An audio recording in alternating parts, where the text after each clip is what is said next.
राधे राधे दोस्तों, welcome to my YouTube channel Radha Krishna channel पर आप सभी का स्वागत है दोस्तों। तो दोस्तों, आज के इस वीडियो में हम आपको जया एकादशी व्रत की कथा और मुहूर्त के बारे में बताने वाले हैं। तो दोस्तों, वीडियो शुरू करने से पहले आप सभी कमेंट बॉक्स में जय श्री कृष्णा लिख दीजिए। इस साल मास माह के शुक्ल पक्ष की एकादशी का व्रत 8 फरवरी को रखा जाएगा। इसे जया एकादशी कहते हैं। इस व्रत को रखने से पिशाच योनि से मुक्ति मिलती है। इसकी कथा इस प्रकार है। युधिष्ठिर ने भगवान श्री कृष्ण से पूछा कि भगवान, आप कृपा करके बताइए कि माघ मास के शुक्ल पक्ष की एकादशी को कौन सी एकादशी आती है, इसकी विधि क्या है, इसमें इस देवता का पूजन किया जाता है। भगवान श्री कृष्ण बोले, राजेंद्र, माघ मास के शुक्ल पक्ष में जो एकादशी आती है उसका नाम जया एकादशी है। यह सभी पापों को हरने वाली उत्तम तिथि है। इस दिन अच्छे से व्रत रखने से पापों का नाश होता है और यह एकादशी मनुष्य को मोक्ष प्रदान करती है। इस व्रत को करने से मनुष्य को कभी प्रेत योनि में नहीं जाना होता है। इसकी कथा मैं सुनाता हूँ। स्वर्ग लोक में देवराज इंद्र राज्य करते थे। देवगण परिजात वृक्षों से युक्त नंदवन में अप्सराओं के साथ विहार कर रहे थे। 50 करोड़ गंधर्वों के नायक देवराज ने इच्छा अनुसार वन में विहार करते हुए बड़े खुशी से नृत्य का आयोजन किया। गंधर्व उसमें गान कर रहे थे, जिसमें पुष्प दंत चित्रसेन और उसका पुत्र 3 लोग प्रधान थे। चित्रसेन की स्त्री का नाम मालिनी था। मालिनी से एक कन्या पैदा हुई थी जो पुष्पवंती के नाम से प्रसिद्ध थी। पुष्पदंत गंधर्व का एक पुत्र था उस जिसको लोग माल्यवान कहते थे। माल्यवान पुष्पवंती के रूप पर अत्यंत मोहित था। ये दोनों भी इंद्र के संतोषार्थ नृत्य के लिए आए थे। इन दोनों का गान हो रहा था। इनके साथ अप्सराएं भी थी। अनुराग के कारण ये दोनों मोह के वशीभूत हो गए। चित्त में भ्रांति आ गई, इसलिए वे शुद्ध गान न गा सके। कभी ताल भंग हो जाती तो कभी गीत बंद हो जाता था।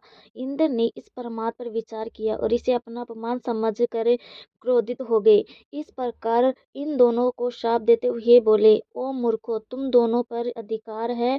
तुम लोग पतित और मेरी आज्ञा भंग करने वाले हो, इसलिए पति पत्नी के रूप में रहते हुए पिशाच हो जाओ। इंद्र के इस प्रकार शाप देने पर इन दोनों के मन में बड़ा दुख हुआ। वे हिमालय पर्वत पर चले गए और पिशाच योनि को पाकर भयंकर दुख भोगने लगे। शारीरिक पातक से उत्पन्न ताप से पीड़ित होकर दोनों ही पर्वत की कंदराओं में विचरण करते थे। इन दिन पिशाच ने अपनी पत्नी पिशाची से कहा, हमने कौन सा पाप किया जिससे वह पिशाच योनि प्राप्त हुई है।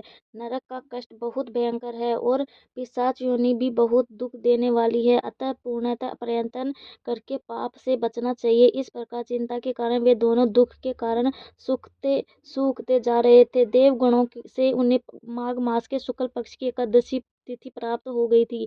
जया नाम से विख्यात वह तिथियों से उत्तम है। उस दिन उन दोनों ने सब आहार त्याग दिए। उन्होंने जलपान भी नहीं किया, किसी जीव की हिंसा नहीं की, यहाँ तक कि खाने के लिए फल भी नहीं काटा। दुखी होकर वे पीपल के पेड़ के पास बैठ गए। सूर्यास्त हो गया। उसके प्राण हर लेने वाली भयंकर रात्रि उपस्थित हुई। उन्हें नींद नहीं आई। वे रति और कोई दुख और कोई सुख भी पा सके। सूर्योदय हुआ, द्वादशी का दिन आया। इस प्रकार उस पिशाच दंपति के द्वारा जया के उत्तम व्रत का पालन हो गया। उन्होंने रात में जागरण भी किया। उस व्रत के प्रभाव से तथा भगवान विष्णु की शक्ति से उन दोनों का पिशाचत्व दूर हो गया। पुष्पवंती और माल्यावान अपने पूर्व रूप में आ गए। उसके दिल में वही पुराना स्नेह उमड़ रहा था। उसके शरीर पर पहले जैसे ही अलंकार शोभा पा रहे थे। इन दोनों मनोहर रूप धारण करके विमान में बैठे और स्वर्गलोक में चले गए। वहां देवराज इंद्र के सामने जाकर दोनों ने बड़ी प्रशंसा के साथ उन्हें प्रणाम किया। उन्हें उस रूप में देखकर इंद्र को बड़ा आश्चर्य हुआ। उन्होंने पूछा, बताओ किस पुण्य के प्रभाव से तुम दोनों को पिशाचत्य दूर हुआ है? तुम मेरे श्राप को प्राप्त हो चुके थे, फिर किस देवता ने तुम्हें इससे छुटकारा दिलवाया?